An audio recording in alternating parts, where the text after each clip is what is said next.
ఇంకొక పక్కన జిఎస్టిపి చాలా స్పష్టంగా మేము ఎంత డిస్కస్ చేశాం, చాలా క్లారిటీ ఇచ్చాం.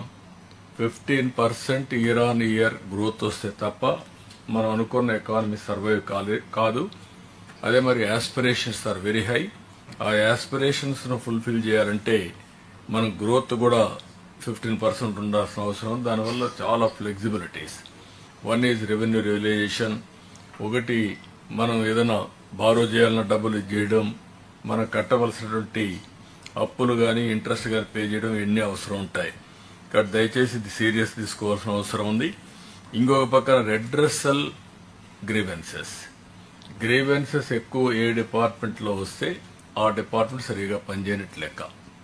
కారణాలు ఏమైనా కావచ్చు, అది హిస్టారికల్ రీజన్ కావచ్చు, ప్రజెంట్ రెవెన్యూ కావచ్చు, లేకపోతే డాక్యుమెంట్స్ ఫోర్జరీ చేయొచ్చు, ఏమైనా చేయొచ్చు. కానీ we have to find a solution.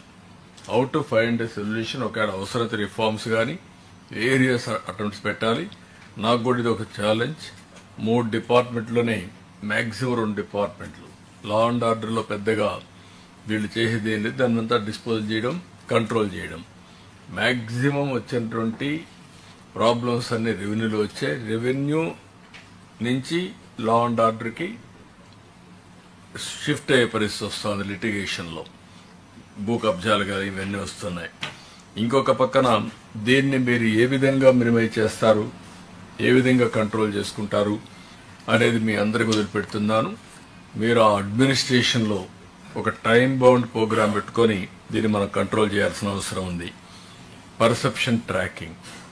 All sources, A source ఉంటే ఆ సోర్స్ ద్వారా నోన్ అన్నోన్ సోర్సెస్ అన్నీ కూడా తీసుకుంటున్నాం. ఇక్కడ రాగద్వేషాలు ఏమి ఉండవు. ప్రజలకు ఆమోదయోగ్యమైన పరిపాలన ఇవ్వాలి. ఇంతమంది కూడా రాజుల పీరియడ్లో కూడా ఇన్ఫర్మేషన్ తెప్పించేవాళ్ళు.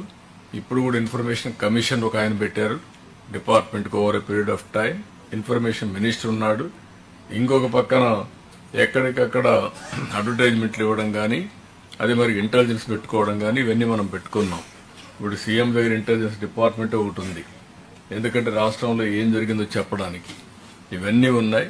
అందుకే ఇంకొంచెం ఎక్స్ప్లిసిట్గా ఏదైతే పబ్లిక్ పర్సెప్షన్ కింద మనం ట్రాక్ చేస్తున్నాం, అందులో కూడా కొంత ఐడియాస్ కూడా ఇస్తాం.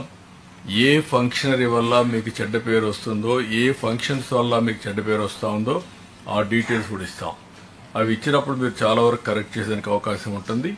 ఇవన్నీ చేయడానికి మళ్ళీ మీరు చూస్తే మిషన్ కర్మయోగి, అక్కడ మీరు కానీ మన వాళ్ళందరినీ ట్రైన్ చేసుకోగలిగితే చాలా వరకు క్లారిటీ వస్తుంది. పిఎంజీ అడాప్ట్ చేస్తాం. దీన్ని అందరూ కూడా ఎక్కడికక్కడ మీ అది ఈరోజు 50 కోట్ల పైన పెడుతున్నాం, రేపు 10 కోట్లు కూడా తీసుకొస్తాం. ప్రాజెక్ట్ స్టార్ట్ అయితే ప్రాజెక్ట్ ఎప్పుడు ఎండ్ చేస్తాం కూడా క్లారిటీ ఉండాలి. దెర్ ఆర్ ఏజెన్సీస్, అలాంటి మంచి ఏజెన్సీస్ సెలెక్ట్ చేసుకోవడం, అనుకున్న టైం బౌండ్ ప్రకారం చేయడం, ఎక్కడా లిటిగేషన్ లేకుండా ఇంటర్ డిపార్ట్మెంట్ కోఆర్డినేషన్ ఉన్నా, ల్యాండ్ ఎక్వేషన్ ప్రాబ్లమ్స్ ఉన్నా, లేకుంటే లిటిగేషన్స్ ఉన్నా ఇవన్నీ పరిష్కారం చేయాల్సిన అవసరం ఉంది. WhatsApp governance is a reality. I'm requesting all of you, me departments అన్నీ కూడా ప్రాసెస్ రీఇంజనీరింగ్ చేసి ఆల్ సర్వీసెస్ని వాట్సాప్ గవర్నెన్స్ ఇచ్చే పరిస్థితి రావాలి. దీనివల్ల చాలా వరకు మన సమస్యలన్నీ పరిష్కారం అవుతాయి. ఇంకొక పక్కన మీరు చూస్తే ఎలక్షన్ మేనిఫెస్టో కూడా నాన్ ఫైనాన్షియల్ అన్ని మీరు చేసేయాలి. ఒకవేళ క్యాబినెట్ గవర్నమెంట్ తీసుకొస్తారు, అందరం కూడా ఎలక్షన్ మేనిఫెస్టో మేజర్ ఇష్యూస్ ఏవైతే ఉన్నాయో అవి మేము కన్సర్న్గా పెట్టుకొని ఎప్పుడప్పుడు ఫండ్స్ రిలీజ్ చేయాలి చేస్తాం. కడవన్నీ మొబిలైజ్ చేస్తాం.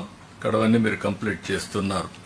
ఇంకొక పక్కన ఎక్కడికక్కడ మీరందరూ కూడా ఇన్నోవేటివ్ ప్రాక్టీసెస్తో ముందుకు పోతారు.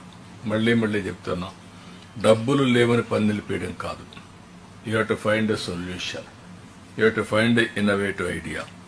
దీన్ని ఏ విధంగా బెస్ట్ ఫైనాన్షియల్ ప్రాక్టీసెస్ ఇప్పుడు మాట్లాడుకున్నాం, ఏదైతే viability gap funding, PPP model ఏ విధంగా చేయగలుగుతాం, అన్ని ప్రాజెక్టులకి ఇది వర్తిస్తుంది. గవర్నమెంట్ ఆఫ్ ఇండియా వరకు 20% ఇస్తారు. వాళ్ళు ఇవ్వకపోయినా మనం పెట్టుకుంటాం. దీని ప్రకారం మీరు ముందుకు పోవాల్సిన అవసరం ఉంది. ఇంకొక పక్కన మీరు చూసినప్పుడు స్వర్ణ ఆంధ్రప్రదేశ్ డాక్యుమెంట్ ప్రకారం అన్ని డిపార్ట్మెంట్ క్లారిటీ ఇచ్చాం. 5 years క్లారిటీ ఇస్తున్నాం. ఈ ఇయర్ క్లారిటీ వచ్చింది. మీరు ఒక స్పష్టమైన నిర్దిష్టమైనటువంటి టార్గెట్స్తో ముందుకు పోవాల్సిన అవసరం ఉంది. ఇవన్నీ రావాలంటే మీరందరికి కూడా కొంచెం ఫీల్డ్ ఎక్స్పీరియన్స్ కూడా ఉండాలి, ఫీడ్బ్యాక్ కూడా ఉండాలి. అప్పుడప్పుడు ఫీల్డ్కి పోతే చాలా వరకు ఒక ఇన్ఫర్మేషన్ వస్తుంది. అందుకే నేను ఒకటి ప్రపోజ్ చేస్తున్నా. మేము ఎటు పోతూ ఉంటాం నెలకు 4-5 రోజులు, కానీ మీరు కూడా అప్పుడప్పుడు వెళ్ళాలి. కనీసం ఏప్రిల్లో ఆల్ ఆఫీసర్స్, గ్రూప్ 1 ఆఫీసర్స్ మొదలుకొని ఆల్ ఇండియా సర్వీస్ అందరూ కూడా ఒక 2 రోజులు 3 రోజులు విలేజ్లో ఉంటే చాలా కొత్త విషయాలు తెలుస్తాయి. ఇప్పుడు విలేజ్లు కూడా ఇన్నోవేటివ్గా తయారైనాయి, టౌన్స్ కంటే బెటర్గా ఉన్నాయి. ఎందుకంటే ఇన్ఫ్రాస్ట్రక్చర్ బెటర్గా ఉంది, వాతావరణం బెటర్గా ఉంది, మీకు కూడా ఫస్ట్ హ్యాండ్ ఇన్ఫర్మేషన్ వస్తుంది. దానిపైన ప్లానింగ్ చాలా వరకు మీకు ఒక అవగాహన వస్తుంది. Will work it out. CS గారు కూర్చొని మాట్లాడి దానిపైన ఒక ఐడియా ఇస్తారు. రెండోది 31st లోపల, మార్చి లోపల గవర్నమెంట్ ఆఫ్ ఇండియాలో ఎంత డబ్బులు సంపాదించుకోగలుగుతామో మనం వర్కౌట్ చేయండి. మీకు ఎక్కడన్నా నా ఇంటర్వెన్షన్ కావాలంటే చెప్పండి, నేను కూడా మాట్లాడతాను. అవసరం లెటర్ ఇస్తాను, ఇలా నేను వస్తాను. అదే మరి మన ఎంపీస్ ఉంటారు, మీరు వాళ్ళని ఉపయోగించుకొని ఇది కూడా మీరు చేయాల్సిన అవసరం ఉంది. రెండోది నెక్స్ట్ ఇయర్ కూడా ఏవే ఫండ్స్ ఉన్నాయి, ఏ ఇన్నోవేటివ్ ప్రోగ్రామ్స్ పెట్టారు. మనం ఏదే విధంగా అయితే స్వర్ణ ఆంధ్రప్రదేశ్ పెట్టుకున్నామో వాళ్ళు వికసిత్ భారత్ పెట్టుకున్నారు. దానికి కూడా ఫండ్స్ అన్ని కూడా ఆర్డర్ ఆఫ్ ప్రియారిటీ, ఒక ఆర్టిఫిషియల్ ఇంటెలిజెన్స్ హబ్ అని, అదే మరి సెంటర్స్ని ఇవన్నీ పెట్టే పరిస్థితి వచ్చారు. అవి కూడా మనం ఎంతవరకు సంపాదించుకోగలుగుతాం దాన్ని సంపాదించుకోవాల్సిన అవసరం ఉంది. ఇది కాకుండా మనం మార్చికి ఏదైతే తెలుగు ఉగాది రోజున P4 కూడా ఇనాగరేట్ చేయాలనుకుంటున్నాం. ఈ ప్రోగ్రాం వచ్చినప్పుడు ఇంకొక పక్క వియత్నాం కానీ కొన్ని దేశాల్లో హ్యాపీ సండే కూడా ఒక ప్రోగ్రాం పెట్టారు.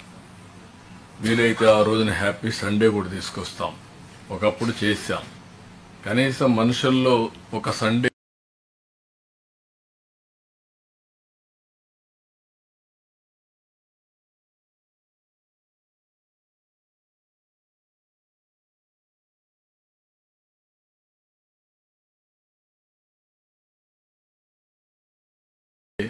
ఫ్రీగా ఉండి ఎక్కడికక్కడ కమ్యూనిటీతో కానీ ఇంటరాక్ట్ అయితే చాలా వరకు ఒక సాటిస్ఫాక్షన్ వస్తుంది, స్ట్రెస్ బరస్ట్ అయ్యే పరిస్థితి వస్తుంది. Will work it out. ఈ కార్యక్రమానికి కూడా గైడ్ లైన్స్ తయారు చేస్తున్నారు ఫైనాన్స్ ప్లానింగ్ డిపార్ట్మెంట్. అవి వస్తాను, ఇవన్నీ అమలు చేద్దాం. ఫైనల్గా రేపు రాబోయే కలెక్టర్స్ కాన్ఫరెన్స్కి మీ డిపార్ట్మెంట్లో మీరు తయారు చేసుకుంటున్నారు. అయితే డిపార్ట్మెంట్ల వారిగా ఈరోజు మనందరం లీడ్ చేసాం, మీరు చెప్పారు, మేము విన్నాం. రేపు కలెక్టర్స్ కాన్ఫరెన్స్లో వాళ్ళు ఇచ్చిన ప్రజెంటేషన్ చూసుకొని వాళ్ళకు సమయం ఇచ్చి ఏదైనా ఉంటే గైడ్ చేస్తాం తప్ప మనం లీడ్ చేయం. అక్కడ రివర్స్ ఉంటుంది. మీరు ఏదైనా వాళ్ళని తయారు చేసుకోవాలంటే మీ డిపార్ట్మెంట్కి సంబంధించిన విషయాలన్నీ 5 జోన్లు పెడుతున్నాం. 5 జోన్లే కాకుండా 26 జిల్లాలు ఉంటాయి. అదే సమయంలో వీలైతే సీనియర్ ఆఫీసర్స్ని కూడా మనందరం ఫీల్డ్కి పోతే కొంచెం ఐడియాస్ ఉంటే ఒక్కొక్క జిల్లా ఒకరు అడాప్ట్ చేసుకోండి. ఇన్నోవేటివ్ ఐడియాస్ వస్తాయి. ఎట్లా ప్లానింగ్ బోర్డు మినిస్టర్స్ వెళ్తారు, మీరు కూడా అడాప్ట్ చేసుకుంటే మీకు కూడా ఒక ఆలోచన వస్తుంది. జోన్స్ను కూడా ఒక 5 జోన్స్ ఉన్నాయి కాబట్టి 5 జోన్లలో ఒక ఆఫీసర్ కానీ వెళ్తే మీకు చాలా ఐడియాస్ వస్తాయి. మీకు కూడా జీవితంలో సాటిస్ఫాక్షన్ ఉంటుంది. ఒక 5 మంది కలెక్టర్స్ని అక్కడ కూర్చొని మాట్లాడి మేజర్ ఇష్యూస్ మీరు మానిటర్ చేయగలిగితే చాలా ఇంపాక్ట్ వస్తుంది.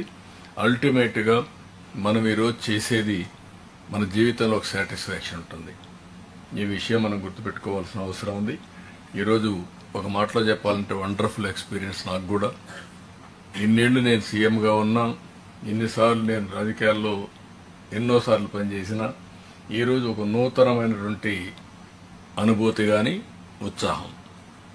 మనం చేసిన పనుల యొక్క ఫలితాలు ఒక్కొక్క డిపార్ట్మెంట్ మాట్లాడినప్పుడు నాకు పీస్ మీల్గా బాగా చేసామనిపిస్తుంది. కానీ ఈరోజు మనం చూసిన తర్వాత చాలా డిపార్ట్మెంట్లో మనం చేసిన పనుల యొక్క రిజల్ట్స్ కనపడొస్తున్నాయి. ఇది బిగినింగ్ మాత్రం. ఇంకా భవిష్యత్తులో ఇంకా బ్రహ్మాండమైన రిజల్ట్స్ వచ్చే పరిస్థితి వస్తుంది. విత్ వెరీ వెరీ హార్డ్ కండిషన్స్లో ఫైనాన్షియల్గా కానీ, మొరల్ కానీ, డిఫంక్ట్ కావడం కానీ, మనకు రిసోర్సెస్ లేకుండా పోవడం కానీ అన్నిట్లో కూడా we are able to do extraordinary work. దీనికి అంతటి కారణం సమిష్టి కృషి, మీ అందరి యొక్క పార్టిసిపేషన్. దానికి మనస్ఫూర్తిగా టీంను అభినందిస్తూ మరొకసారి అందరికీ నమస్కారాలు తెలియజేసుకుంటూ సెలవు తీసుకుంటున్నాను. అందరికీ నమస్కారాలు. Good night. Sir, both respected Chief Minister, sir, honorable members of the Council of Ministers, CS sir, DG sir, and all the colleagues. Today's meeting, as Honorable CM has already said, this is a new initiative towards collective understanding, collective deliberation, and finding a collective path as a roadmap for the future of the state. I would like to thank the Honorable Chief Minister that for the first time in my career I am seeing the Secretary and the Minister sitting together in a meeting and deliberating about the state, sir. Thank you very much, sir. I would also like to thank CS sir. The concept what Chief Minister says, like in CS sir has given it a form. Last 4 days he's day and night busy in preparing the schedule, doing the arrangement. He himself, his office has made all the preliminary work for right from the schedule, from from calling for all the information which is required for the meeting, and getting all the things, presentation organized, template prepared. Thank you very much, sir. It would not have been, you have given form to the concept of this meeting.